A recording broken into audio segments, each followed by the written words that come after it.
రైట్గా మహారాష్ట్రలో match fixing, త్వరలో బీహార్లోనూ ప్రజాస్వామ్య రిగ్గింగ్. భాజపా ఓడిపోతుందనే చోట అదే చేస్తారు. రాహుల్ తీవ్ర ఆరోపణలు తోసిపుచ్చిన ఈసీ భాజపా. ప్రజాస్వామ్యాన్ని ఎలా రిగ్గింగ్ చేయాలో చూపించడానికి 2024 మహారాష్ట్ర శాసనసభ ఎన్నికలు తార్కాణమని, త్వరలో బీహార్లోనూ అదే చేయబోతున్నారని లోక్సభ విపక్ష నేత రాహుల్ గాంధీ ఆరోపించారు. భాజపా ఓడిపోయే అవకాశం ఉన్న ప్రతి చోట ఇదే జరుగుతుందని చెప్పారు. ఓ ఆంగ్ల దినపత్రికలో ప్రచురితమైన తన వ్యాసాన్ని శనివారం ఎక్స్ వేదికగా పంచుకుంటూ ఆయన తీవ్ర ఆరోపణలు చేశారు. దీనిపై కేంద్ర ఎన్నికల సంఘం భాజపా ఖండించాయి. వరుస ఓటములతో ఎదురవుతున్న నైరాశ్యంతోనే ఆయన ఇలా మాట్లాడుతున్నారని, భాజపా ఆరోపణలకు ఎలాంటి ఆధారాలు చూపించడం లేదని ఈసీ తప్పుపట్టింది. ఈసీ తప్పుపట్టడానికి కూడా లేదు, అందులో కొంత సాహేతుకమైనటువంటి విమర్శ కూడా ఉంది.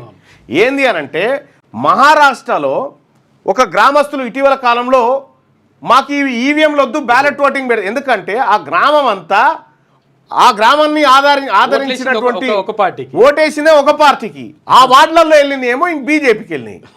ఇది ఎక్కడి కథ అని పెడితే ఆడ 144 సెక్షన్ పెట్టి ఓటింగ్ జరగకుండా చాలా పకడ్బందీగా బీజేపీ దాన్ని అడ్డుకుంది.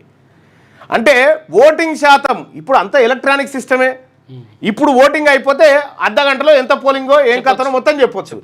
కానీ ఇప్పుడు 56% అయితే తెల్లారితే 66% అవుతుంది ఓటింగ్. ఇట్లా అనేకమైనటువంటి ఆరోపణలు ఉన్నాయి. రాహుల్ గాంధీ గారు చెప్పిన దాంట్లో కొంత వాస్తవాలు ఉంటాయి.